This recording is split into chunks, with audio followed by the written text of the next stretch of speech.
Welcome to back माय YouTube channel नोंथांमोनखौ आंनि बे दुगा यूट्यूब चैनलाव आरो गोदानै बरायहरबावनाय थाबाय आरो ना गाइस सोरबाफोर गोदानै फैदोंबा चैनलफ्राव साबस्क्राइब आरो बेल आइकनखौ क्लिक खालामना होबानो जाबाय गाइस। इतना ज़्यादा गर्मी है गाइस बिराद गरम ना बेनिखायनो लांथियासो थागासिनो आरो आं दा मानसि गोसोमखाजों गोसोमखा ना मा होनो गाइस ऑनलाइन आजा भाई लोग ऑनलाइन ऑनलाइन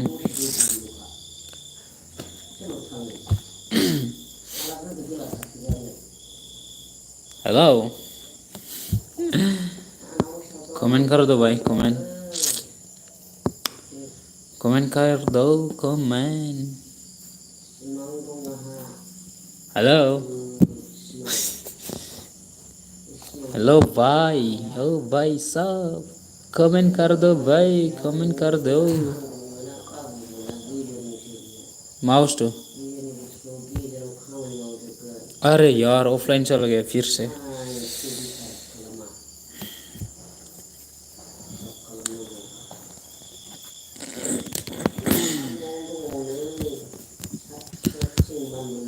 कमेंट कर दो गाइस कमेंट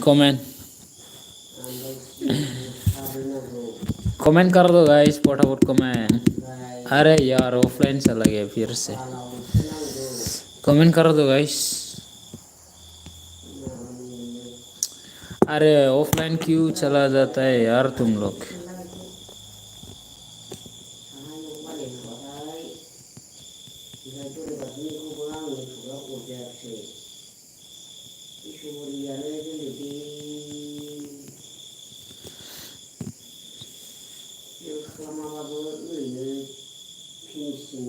ये क्या है गाइस ये क्या है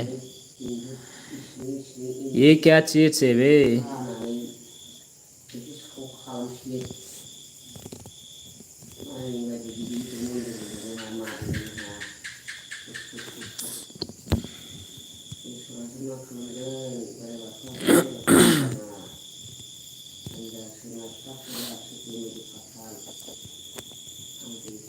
हेलो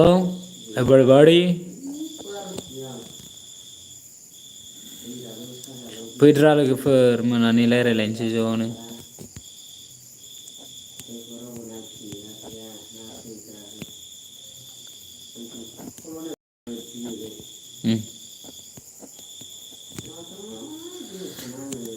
हेलो हेलो हेलो कोई भी ऑनलाइन नहीं है क्या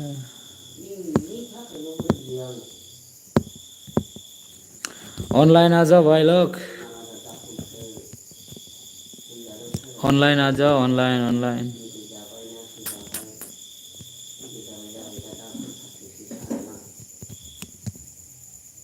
सिरिबो थानो रोङा नामा रा बिसोरलाय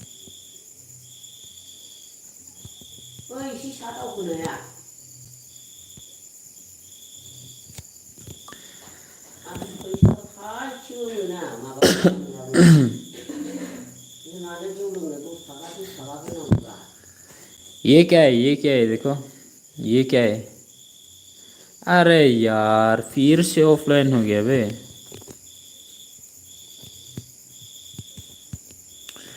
ऑनलाइन आ जा गाइस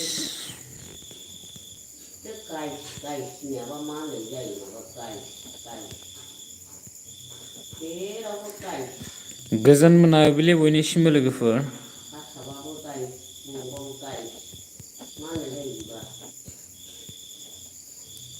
मोसौ गाय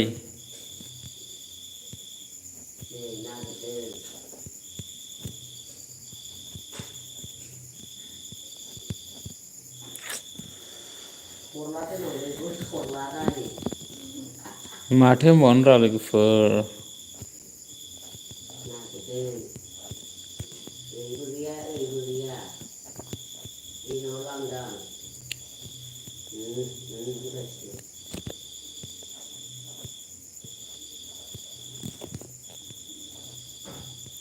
कमेंट कर दो गाइस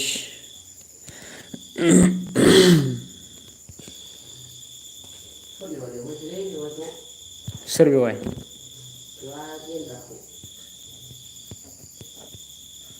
खास खालामनो बे रोङो आरो रोङा जायो 100 रांबावो खास खालामनायनि 100 लांबावोसो आरो बापरे मक्री मक्री मक्री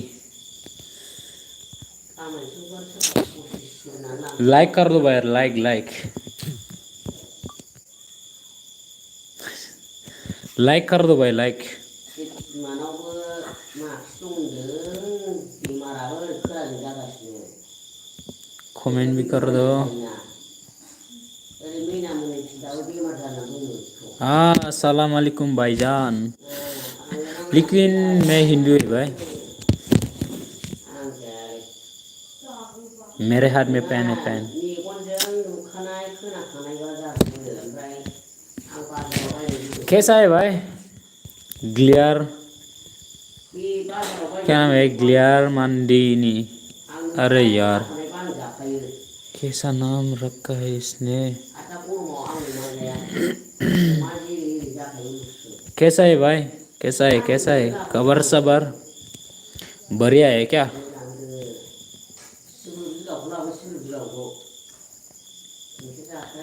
ओह शिट फिर से चला गया यार वालेकुम सलाम से नंगमन है ना क्या यार बांग्लादेश ये पाकिस्तान से मैसेज है बे क्या ही बोलूँ यार मैं क्या ही बोलूँ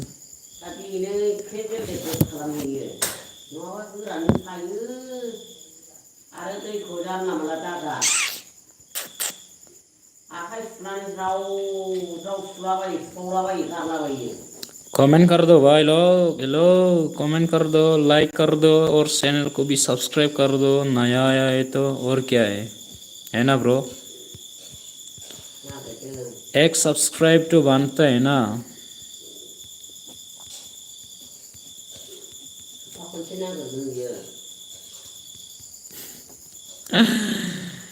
शेर यार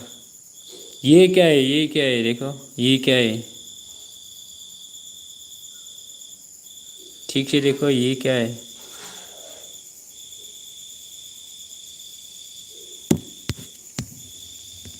ऑफलाइन क्यों चला जाता है यार पैन है वे पैन देखो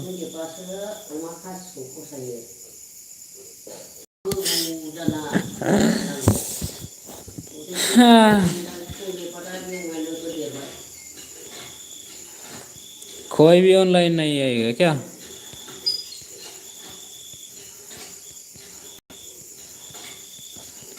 ऑनलाइन आ जाओ आ जाओ आ जाओ आ जाओ आ जाओ आ जाओ आ जाओ आ जाओ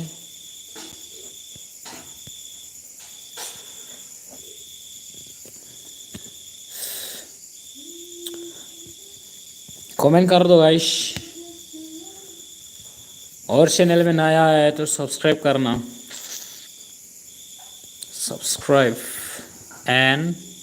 क्या है बेल आइकन है ना बेल आइकन क्लिक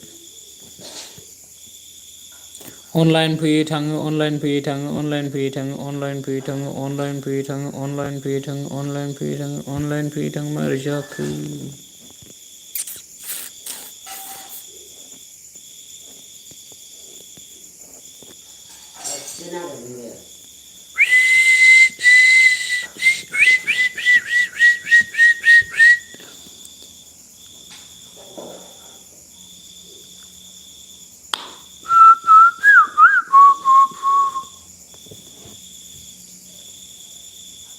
हेलो भाई हेलो हेलो हेलो कमेंट कर दो भाई कमेंट कर दो कमेंट शट फिर से ऑफलाइन चला गया बे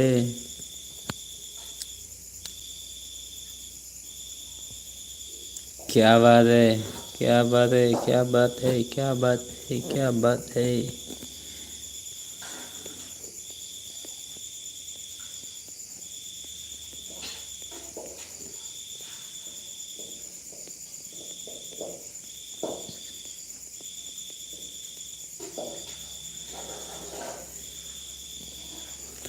Bye bye guys. Bye bye bye bye bye bye.